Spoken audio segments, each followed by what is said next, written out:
Hello everyone, welcome back to Android Tips, and in this video we're going to talk about how to fix the volume button in the S23 Ultra or the series is not working. Over here you can see there is a volume button.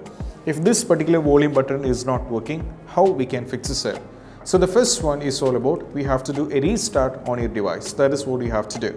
Sometimes a small glitch even can cause the issue up, so you have to do a restart. So to do a restart, we have to press volume up, volume down, and we have to press the power button. There is a power button and volume button over here.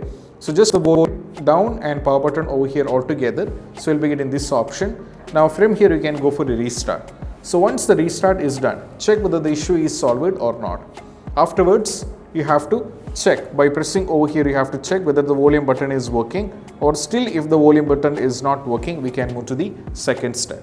Second step is all about nothing but we have to update the OS. For updating the OS, we just need to go over here in the settings, keep scrolling down and navigate to software update. Right now, as you can see, there is an update, so I have to tap on this.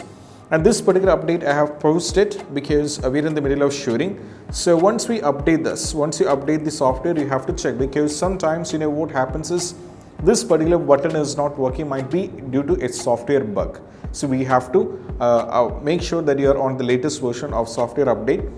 Once afterwards, still if you are having the issue, we can move to the third step. Third step is all about nothing but we have to reset the device. We have to reset completely. For that can also be done, but also keep in mind you can also try, instead of doing the reset, you can try doing a complete factory reset. That is what I am recommending, because factory reset did work, and for many users you can try this out.